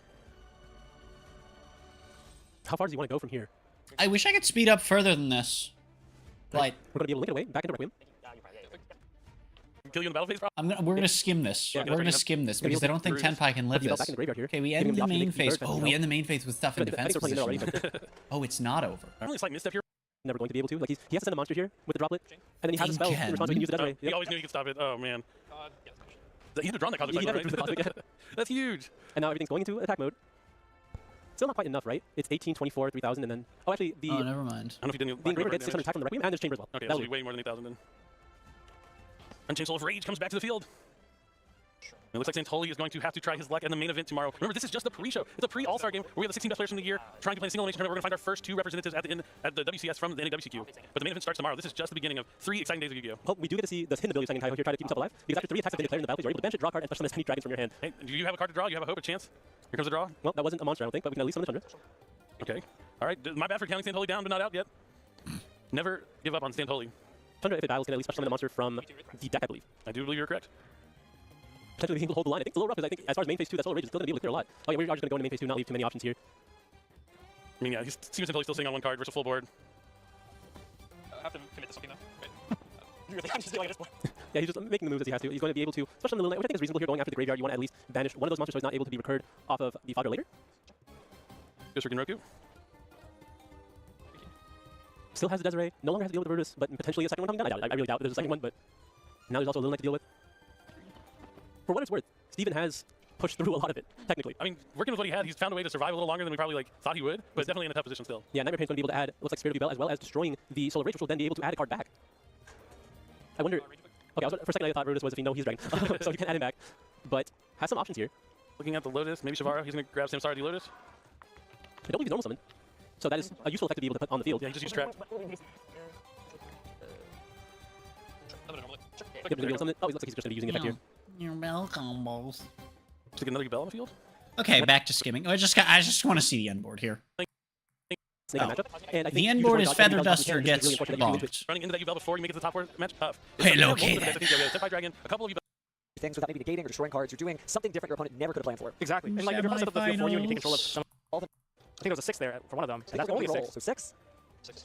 So is that 5? Well, hey, we've seen one of these players before. Too bad we're not going for low roll. but we are. Hey, the Crazy. duels is exciting as those dice rolls. I think we're in for a good one here. Well, a little bit of back and forth there, yep. Those World Championship qualifier sleeves, the new logo, they look really cool, by the way. Oh yeah, that is really, really cool. But it's as cool as the Grandopolis one. Sure, okay. All right, so we're going to be starting off, and that's going to be Wanted. Secret Simple Spell, adding, the Diabell Star. The Diabell Star. There's many Diabells now. True, First true, time at some I've point this week, we're gonna see noticed, some light forest at cards. Right least. now, Not we're sure going if to it's the first time I've seen it, but it's the first time We're gonna I've tackle the Snake Eyes. noticed Go ahead and probably put Snake Eyes Diabell Star. Who are we going to a play? So this is going to be a little bit of a run back from the very first non-WCQ sleeve sleeve and a versus WCQ. Snake Eye.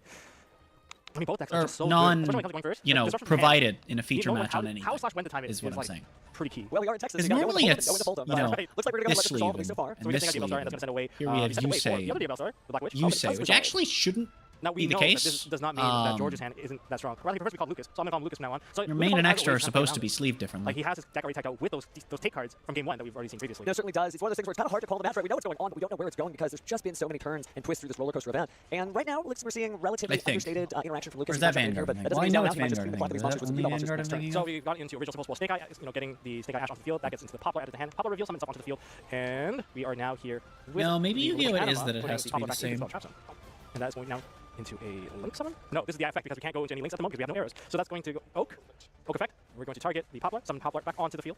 So standard Snake Eye plays at the moment. Interesting that we have no fear of the Okay. being here, right? Just slamming cards. Yeah, and no, on the board. never Here we go. mind. It's close, They are supposed to going be to the Requiem same. using its effect. Wait, so then why Again, is no the- interaction from Lucas here on the opposing side of the board? I mean, this just could mean that Lucas has an extremely strong push hand. Could just be, Snatch Steal, Mind Control, maybe some Yubels and Nightmare Pain. This may be a bad idea to put this many cards on the board, but looks like Ruben's going to keep on moving here. Using the equipped Requiem. Oh, and no, the no, effect Yu-Gi-Oh! of Snake Eye Oh, Focus no, on no, hold on, Leverage. hold on, no, no. Snake Eyes Leverage Dragon. Right now we're linking off the Fiendsmith and Snake Eye Poplar, and that is going to bring us to a Fiendsmith sequence. No, they don't have to be the See, here's same thing about or sequence. different in You know, we're gonna get that Yu-Gi-Oh. fusion summon. But how do you sequence yourself into the sequence? I'm sorry, I just had to make that. I just had to say that. You can't see me on camera, but I am giggling quietly off stage. But it is just wild that you have so many different options. We've Okay. seen these combos eventually end up in the same place, but there's no one right way to do it. And so that's nice because, hey, you know, it's going to be 9 rounds tomorrow. Maybe you're tired, maybe you put out a card in the wrong sequence, Oh. but you can still use the effects the way you want and get those powerful cards on the field. And I think knowing where the lines are supposed to take you is like really, really crucial. Now, what if Lucas has Nibiru? You know, Nibiru and like Imperm. That makes all the difference when it comes to like building the entire field. Like you're just going to be dealing with a lot less when it comes to that. Yeah, it really does. It seems like we could be getting close to a. I couldn't imagine you would run Triple D, Wave King High, or High Wave King Caesar, but it's possible. It looks like right now we're just doing things that track. Go ahead and grab Fable Lurry, discard Lurry, special summon Fable Lurry from its own effect because it was discarded. Now just trying to decide where we're going next. We're activating this to perform. Wow. What fusion is that though? It's got to be the Desiree. I don't know if Desiree is legal here. Desiree is not Oh, legal. There's no yeah. engraver. No engraver, is not just engraver a is Fiendsmith. mandatory material on there. So that is, well, that's going to be on the particular error minor on Ruben's part. That is something that you have to keep in mind. Well, he does have to He fuse somebody. technically doesn't have to fuse because the activation is already illegal. But he has a card in his hand, he fuses from the hand, so we are still reaching into Desiree's territory. And remember, sequence also equip on the field, so you don't need it in the graveyard to do the equipping effect. That might be where we're going here. And again, Desiree didn't get to see it as much early in the tournament, but now as we get late, I think duelists are already starting to understand how important non-targeting negation truly is. So here we go. So we are going to be returning the Lacrima to the extra deck to summon out the Fiendsmith Engraver from the graveyard, but the graveyard effect has also been used. We're going down Active Master Arena, down into the middle zone. Okay, now we go to Fiendsmith. Sorry, not Fiendsmith, Snake Eyes. Oh, into Ash. I mean, this could easily just pivot right into an Appaloosa if needed, but instead we're going to go see Promethean Princess. Certainly has had an incredible year through Master Duel and, of course, in the trading card game. But it's so nice to see the card putting in work again, bring out that Snake Eyes, Flamberge Dragon, and now Here Lacrima. I'm seeing Desiree. IP So they're look gonna like equip it's the gonna sequence end there. the So this is a turn really on strong board. board, and I think showcases why these two decks work together so well. Oh, it's just incredible. Both these decks, they just need names on the field. They just need monsters on the field, and then they just start generating all these things from the extra deck, all these things from the main deck.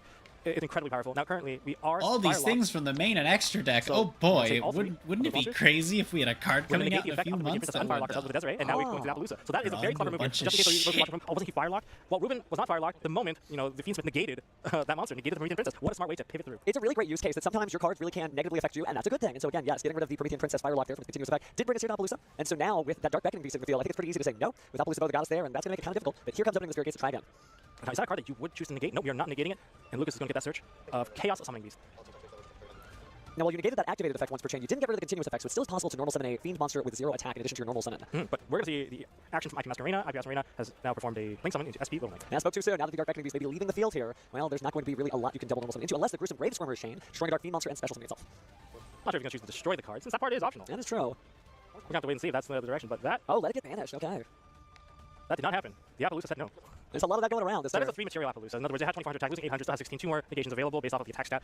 And definitely some room to grow there. Now, speaking of room to grow, we are grabbing the original Simple Spoil Snake Eye, which is going to allow this field to just get bigger and bigger. Yeah, I mean, that's like one of the strongest of Snake Eyes, that the follow-up game of Snake Eyes is just some of the strongest. Every card does something. We're going to activate Fiendsmith's Tract. That's going to get likely a Lurry or Fiendsmith Engraver if, you know, the floor's already in hand. And that's going to be Fable Lurry. Gives you maybe a little bit of information about your opponents, right? Maybe they don't need the Fiendsmith Engraver the same way. Always actually kind of tell what might be in hand based on what you searched out, but we're going to go and discard the Great Screamer, is that right? That is the Great Summer being discarded. I mean, it does have a graveyard effect. Now it enables the discarding. That's very smart. So that enables Or maybe us to it summon both won't. of those cards. I mean, That's you're a really still smart gonna card. play That's a through good Aponas. Fiendsmith sequence, again. Because, yeah.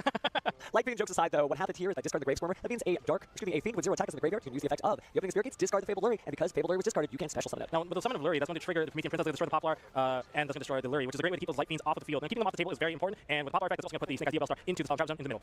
Well, now we're seeing Nightmare Pain here, so the U-belling is about to begin. We've seen how just the resolving of this card could really change the game. It looks like we are going to go ahead and, well, we got rid of the Gruesome Grave Swarmer. We're just going to instead destroy another Dark Fiend or Handcast Summon Beast and take a look at what we might destroy next. It's going to be, okay, adding in the Spirit Evil. I mean, that's not too bad. But, you know, I think Lucas is running out of cards to play. Well, Lucas has had to take a lot of detours here, too. So we're going to be putting back 2 monsters with 0 attack, including a U-Bell monster and going into Phantom U-Bell. I mean, Phantom U-Bell is just such a strong card. Not once per turn summoning, you know, makes all the difference for that card. Well, it allows you to keep it up. Imagine a situation where you have a Phantom of U-Bell. Previously, somebody might use Effect Veiler, Infinite Permanence, but Infinite Permanence is not enough on that one because, hey, just bring out another Phantom of U-Bell later in the turn. So we enter battle phase. The Phantom U-Bell is going to attack into Fiendsmith's Desiree. Now, Nightmare Pain is active, so the damage is going to be reflected onto Ruben. That's right. But I feel like that is a desperate attack here because normally you just don't want to go into battle phase, not with this kind of field. I mean, if you just do a basic card count, Appaloosa still there, that can turn off the Phantom U-Bell. We've got SP Little Knight that can act as a banish. We still have the double negation that can turn off both of those cards in the Spell and Trap Zone. This is not looking too great on Lucas' side. Well, we're only in game 1, but we may not be there for that as the cards pack up, just as I say it. Commentator's Curse strikes again. Well. The audience here down in beautiful Austin, Texas at our venue here at the Austin Convention Center. But yeah, that does look like Ruben's going to go ahead and take the first one. And just an incredible Look series at of plays. this Obviously, Lucas trying to get his format. U-Bell. U-Bell's very durable, but at a certain point, he's going to run out of gas. I think This format sucks. this weekend. Fiendsmith is so cool, but it's being get started. lonked into a format that's already just like... I don't think he's going to be that scared. He like, in his interview, he mentioned that, hey, I'm going to expect that, hey, sometimes you're going to have it, and you just got to play better the next game. That's why it's best 2 out of 3, right? You can lose one. It's not that big of a deal. And speaking of getting right back in, looks like we're going to go ahead and use the Fiendsmith Engraver to add Fiendsmith Track, play the Fiendsmith Track, and I assume grab Fable Lurry. Yeah. that particular. Oh. We're going to add that instead, which means Discard Fabulary, there it discard is. We were Fabulary. just talking about that. But, you know, opening like that is not like the end of the world. It's not like that bad because having the Engraver in hand just means that, hey, if you're going to use like Subtractive Fusion, you can fusion that card in hand, you can still go into the Desert Ray, kind of what Ruben had to do in the previous game. That's true. Having that hidden name for the fusion summon will be very useful later on. Maybe not hidden, but at least safe in the hands since we haven't seen too much hand destruction, at least for this game. That's right. Unless you count the Nightmare Pains, but that's a story for a different day. For anyone that's going to be watching the VODs, highly recommend checking out Game 1 to see how to play into the Nibiru. And I this is definitely showcasing. did. So of course, this is going to be the Fiendsmith line of play. We're going to go to Double Fiendsmith into Fiendsmith Sequence. Sequence is now going to perform the fusion effect by putting back light Fiend monsters into the deck, summoning a Fiend-based fusion monster. And that's going to be Fiendsmith Lacrum. Lacrum is going to target the Fiendsmith Engraver in the graveyard, special summoning that onto the field, essentially going to generate 2 level 6 Fiend monsters on the field. And Fiendsmith Engraver is never too far behind, right? Once you think he's down, he is not out. Beatrice Lady of the Eternal being made out of those rank 6/6 plays. Gonna go ahead and send the Samsara D Lotus to the grave. Kind of telegraphs that we really need some help on the U-Bell strategy right now. But, Did you know that's the why D in Beatrice is so Samsara strong, D because this is gonna Lotus link summon stands for into the Muh Twitch. Muh Twitch Ds? cancel summon back our Samsara D Lotus. Alright, so discard a card. What are we getting rid of? Looks like just the other Fiendsmith. Great place to keep him in the graveyard. Be used for a later fusion summon. Maybe just be brought back out. Oh, but it looks like Effect Veiler there. Perfect timing. Don't forget, that particular Samsara D Lotus does not have a quick effect. That's an And unfortunate that's going one. to basically lock it up for the turn, but that's going to be met with a triple tactic. Oh. Oh, and there's some board breakers if I ever saw one. Wow. Put that to my one. There's a much different hand of just 2 copies of Triple Tactics Talent and a Dark Ruler no more. The Dark Ruler. Oh boy. Well, No. this is a neat one. If the Dark Ruler does somehow stick, you're going to have to eat into, well, the triple tactic. We're going to use a monster to negate it. Now let's think back here for a second. If we do get hit by the Dark Ruler no more, like you have to somehow generate an interruption there by activating a trap card or something like that. Well, it's difficult to do considering there's only spell cards in Ruben's hand right now, but looks like Lucas can play uninterrupted at this point and feel really confident knowing what it is that the opponent has. So this is really the custom combo, right? We're seeing Samsara D Lotus go ahead and turn into the wonderful Spirit of U-Bell there. Spirit of Bell has placed the Nightmare Pain. I mean, Ruben. This is definitely your chance, though. I mean, Ruben is a great duelist here, but that Effect Veiler, great as it is, it didn't really shut things down, so it is time to just put the pedal to the metal if you're Lucas and try to get as much as you can out. I feel like the disruptions from hand in this format, from what we've seen so far in the past couple of rounds, it's not about completely stopping your opponent anymore, but just minimizing what your opponent has instead. Not here to change the past, just make the future a little better. You know, all the minute changes, a little fraction of a percent, and all of a sudden it's a completely different place. Now, speaking of different plays, it looks like we're going to go ahead and make an Unchained Soul of Lord of Rage by combining the Sharvara and the Yama there. There's the trap card, the Abominable Chamber of the Unchained. So that's going to re-enable, if we do see a Desert Ray play, that's going to re-enable the Desert Ray to turn off Dark Ruler no more. But that also enables the Triple Tactics Talent. So do we allow that to go through and just hope that the top deck is not that great? It's like a gamble now. It is. All of these duels could go either direction, and it is just going to depend on what Ruben draws. But again, Ruben did secure that first game, so if you are cheering for our Jump Rope champion here, you needn't worry, he's got another game left in the tank. Well, that Phantom U-Bell summon is just a little bit of insulation against, you know, potential monsters in the future. Now, I think I saw the draw, and that might have been Nibiru the Primal Being. 6-card Nibiru, that is not a good I feeling. think it might have been, and that is a pass. Now, by not putting any Well. monsters on the board, that technically makes the U-Bell equation a little less painful, but the Abominable Chamber of the Unchained is going to go ahead and bring up back this old Lord of Yama. So it looks like we can go ahead and just start attacking the old-fashioned way. Now, Yama did bring Shavara back to the hand as well. And yeah, draw for turn. There is just nothing happening over there with Now, Ruben's where life. is the damage being dealt here? So how does U-Bell gain damage when it comes to not having anything to crash into? Well, obviously, the Soul Lord of Yama has attack points, which is nice. 2,000 Engraver is another way to get Yeah, in. the You Unchained could stuff press a is little gonna hard go a into your long own way copy for of that. Desert Ray to not only have something to negate whatever it is that Ruben draws, but again, put something on the board with more than 0 attack points. They're great cards, but they don't do much if they can't crash into something and soak up that damage and spit back out of the opponent with Nightmare Pain. Okay, so the Terran card has been summoned off the field. And now we're going to go Link Summon into Moon of the Closed Heaven. This might be how we get those attack points on the board. We're going to be activating Fiendsmith Engraver. We're going to put back Sequence. That's a Link 1. There's only one Link 1. That's going to be the Requiem. The Requiem also boosts attack points. It does. So there might be a way to get this done. Remember, it feels like turn 1 because of that Effect Veiler in the graveyard, but this battle phase is open. So we've got to, if you're cheering for Lucas, put as many monsters on the board to try to close this out, but that steal is only going to get you to game 3. It does not crown our first representative in the World Championship for North America. Not yet. They've got to get 2 wins. It's just really nice to see these particular lines of combo. We're not just seeing like I'm going to do all my Fiendsmith combos all at once. I'm going to do all of my other combos all at once. We're interweaving the combo to both decks' advantage, where I can maximize number of cards in my hand while still playing Fiendsmith card along the way. Yeah, they're both great themes, and speaking of what we were talking about earlier, take a look. It is Fiendsmith Desiree hitting the board there, and we're going to go ahead and banish the Gruesome Gravestormer, say hello again to U-Bell Terran Incarnate being special summoned to the field and destroyed by the Sharvara. That's a lot of attack points, I'd say. I think that's enough damage, and even if that's not enough, the Lacrim hitting the Graven deal another 12, I think that's more than enough to conclude that game. All right, Ruben just taking a look at the top card of the deck there and conceding, shuffling up. And we are going to game 3, and you have to really feel for these duelists because whoever makes it out of this, they're going to the World Championship. So Lucas takes game number 2. So one game apiece. We're going to go into the all-important game 3, of course, where everything is on the line. I think the pressure has never been higher for these players, where the prize is just so prestigious. Well, but maybe not. First off, you got to remember your point. They still have tomorrow. It is grueling to go through the World Championship qualifiers, but this is just a chance, a little sneak preview. I mean, well, it's true. It's a much shorter road to Worlds, that's for sure. I mean, when you come to the event here, there's multiple things you can do. You can, of course, qualify for the World qualifying points playoffs, get invite to Worlds here, enjoy all the other offerings, you know, the WCQ. The public events, and some really cool photos with friends. So much to do here. And if you're in the Texas area, man, you might want to saddle up and drive on down here because it is a full-on duel carnival. But you're right. If either of these duelists win, they get to enjoy the WCQ. They get to hang out. They get to think, man, I wonder what I'm wearing in Seattle in a couple of weeks. Or, you know, try out different decks without the pressure. You can try out, you know, the deck that you might not be trying Hold out. on, I actually just want to skip siding. I was going to go into Anima. I was going to put, Oh! rather the Poplar is going to put himself back in Spawn Trap Zone after being linked off. Now we have 2 materials to go into Moon of Closed Heaven. He doing. Playing at a crazy fast pace. With 20 minutes left, he knows that these turns are going to take long for the interaction. He's hoping maybe he can get back to turn 3 so he can close out that game. Absolutely. It does help that both duelists really are caliber duelists of just the highest degree. But at the same time, they also know, and is that the first time we might have seen Necroquip Princess. And we're going to see the summon of Fiendsmith. That's going to lead to a Beatrice play. Because this is the first time we're going to be seeing this particular play done on stream. It's good to see all of the brand new Fiends and great level 6 fusion monsters in the infinite And videos. that is Constellar Ptolemus M7. Wow, now What? that is a blast from the past. We haven't seen that for a few formats, but it is a rank 6 succeeds monster. Yeah, you can do a detach with it, and you can put a card on the field or graveyard back into the hand. A lot of them opening play are putting the monster in the graveyard back into the hand. You can add back like different cards like Poplar. Wait, that's actually genuinely a hype play. Speaking of follow-ups, looks like Fabled Lurie, and well, goodbye, Freds. We were so That's like the weirdest hype play I think I've seen in a long time. Monsters requiring just one light fiend monster just makes it so easy to just all of a sudden generate 2 additional monsters. That's what it feels like right now. You guys are watching from home are trying to understand like why are they going to sequence in and out? Like why not doing like in line? Because you can always save it. You can always save that card effect when you need it most to generate like 4 links worth of material or a rank 6 worth of material onto the field, and it just keeps on going. Now you're going to Beatrice. Beatrice can quite easily just send in a Snake Eye Ash into the graveyard, but instead we're seeing something completely different here. Wow, really? I could not believe it. That is going to be the Angel of Blue Tears. If you manage to get to set a trap card straight from the deck. That is wild. I mean, it just shows you how many cool creative options you can have. What Beatrice is insane. Beatrice is doing some cool stuff, but it's not just Beatrice. It's really Duel is taking advantage of all of these different cards, so nice to see it. Angel of Blue Tears. Did not expect that, but here we are. We have seen some interesting options. If you have been, talking around your local scene, you might have seen people talk about things like Ghost Meets Girl, a Mayakashi story, and transaction rollback. So a lot of really interesting, more defensive combos that aren't trying to get offensive. No, absolutely right. You can set a normal trap directly from your hand or deck. That's really powerful. Now with the Flamberge Dragon already on the field, and there are enough level 1s, we're going to be linking these away. I think the most generic one that we can probably go into is probably IP Masquerade. IP Masquerade. And we also got multiple chain link here from the Fiendsmith cards. So we've got Lacrima. Is it Lacrima's effect doing some damage? I believe so. And that's putting back the Fiendsmith Engraver. 1200 sort of a sacred number I haven't seen since Sword Soul. Long Yuan? Extra bits of effect damage really help, but so do life point gain. It's nice to see both duelists including cards that life points are a thing. Everyone's like, oh, life points don't matter. No, they do. That's your win condition. Wow. The set card is going to be Different Dimension Ground. We're going to be playing under basically a dimension feature. Basically. Now that is a really incredible use case there to just find there's a lot of different trap cards you could have set there. Of course, it does have to be a normal trap card. You can think of things like Dimension Fusion. There's very Dimension Fusion. Yeah, Wow. no, but it's true that there's just so many cool trap cards you can set, and transaction rollback obviously does a lot of help too. So it's nice to see that those cards are getting a little bit more use outside of just standard trap decks like Labyrinth, right? So this is again just an unbridled era of Yu-Gi-Oh creativity. I think this is going to put Lucas in a very awful position. If there's no way for Lucas to stop that Different Dimension Ground, it's like putting the opponent under Shifter. That might be all she wrote, and remember, it's kind of a searchable Dimension Shifter, right? Dimension Shifter, great monster, looks like we got a little bit splashed off there, but we've already got it all together. So the back row has now been put up with an IP Masquerade thanks to Flamberge, and we still have Promethean Princess, but Ruben plays with a fully loaded graveyard while the opponent is playing with no cards in the graveyard while trying to play under a banished redirection from the graveyard. Well, very difficult. Very difficult. Gruesome Grave Scorpers would be squirming a little bit more when it doesn't hit the graveyard. But this could be really difficult. It's one of those things where we know how incredible Lucas's sportsmanship is, but we also know his resolve and ability to come back from a duel that just looks like it is over for him. So I am not calling this one yet. We are just seeing more and more plays as we see Nightmare Phoenix, and this big idea Bellstar hits the field from Poplar's effect. They're just so strong. Okay, now we're going to go into a link 4. And there's the Appaloosa. We're covering all bases here. We're covering all bases. There's no doubt about it. Well, when the championship is on the line, all you can do is prepare with that first turn, pass it over to your opponent, and just see what happens. Lucas playing without a single disruption from hand. I think, here's the thing. If Lucas goes into his steel cards, he may even be able to squeeze this one out. Well, this is the moment. Because that Different Dimension Ground could backfire.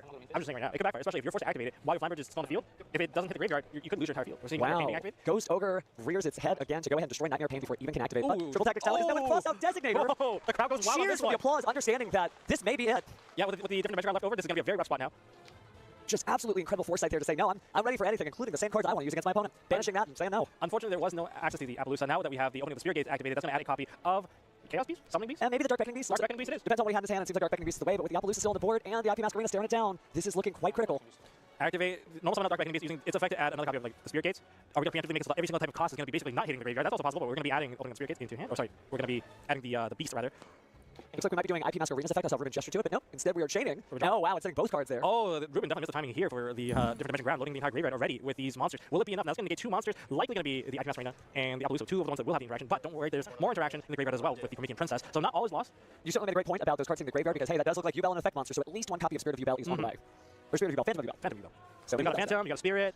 I waited a long time for all these Yubel cards. Man, 16 years later since its debut. So we're going to be discarding Fabled Lurie, and that's going to summon out our... I think, do you still activate the DDG, the Different Dimension Ground? At some point you have to. You can't just let your opponent continue to clean these cards, but maybe he wanted to wait, I guess. Just save it for some critical moment, but we'll see if that pays off. We are seeing the Flamberge Dragon hit the graveyard, so of course the effect is activated. We get Poplar and Snake Eye Oak. Going search a deck here, Ruben adds an original Simple Spoil Snake Eye, and then decides the DDG. So the Different Dimension Ground has been activated. This is all before the destruction. Is this before the destruction of the Lurie? But essentially, they want everything off that field, and they don't want it to hit the graveyard either. All right, thank you. That's going to be a little bit more difficult. Lucas taking a moment to think there, going through the extra deck. Plenty of ways to go forward, but this is going to be tough without access to the graveyard. Yeah, without access to the graveyard, this is completely hindering a lot of the recursion that comes from the Fiendsmith, and the stuff that comes back from the Yubel side as well. I mean, the Yubel getting banished probably wouldn't matter too much, I would say. Not too much. Because it can be summoned back with Spirit of Yubel being destroyed. That still happens. That happens regardless. Well, we talked about Lucas's durability and sportsmanship, but also experience is important too. Dimension Shifter happens every day, so you've got to know how to use these cards, but seems like we might be doing 2 chain links here, possibly negating the effect of the Fiendsmith Engraver and then trying to use IP Masquerade once again. But that wouldn't make too much sense because we do still have the Promethean Princess, and its effect has not been negated, not this time. We're going to go into battle phase. We're going to be attacking into the Promethean Princess, dealing a lot of reflected damage thanks to the Nightmare Pain. Nightmare Pain plus Yubel, unfortunately, cannot be destroyed by battle, and therefore the damage is reflected. Engraver can swing into something else now.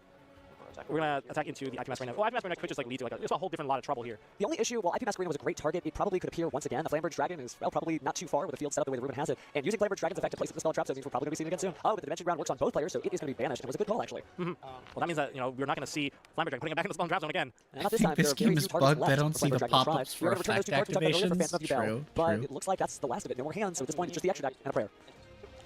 This is a tough spot. I think that Different Dimension definitely did its magic. It's slowed the entire ability of Lucas to even make a field that is resilient to all the stuff that we have to offer here now. Promethean Princess still on the field, and well, sure, we don't have the IP Master Arena, but I don't think the IP Master Arena is going to matter too much. I think all that we care about is how many monsters we're going to be able to generate, just simply just summoning them onto the field. Now, we have to be careful that we don't want to like accidentally trigger the Phantom Yubel at the wrong time and lose a really crucial effect. So Ruben carefully calculating the different line that is going to, you know, basically do a little bit of min-maxing, like which one can I basically eat, and then which one can I eat and still win. Lucas is definitely in that very familiar space that we're legally allowed to play Battle of the Fail. We can still play on Master Duel, of course. You have to know when to use that one effect, and when it's the only effect you have, that decision really determines whether you win or lose the duel. Yeah, this is a tough spot.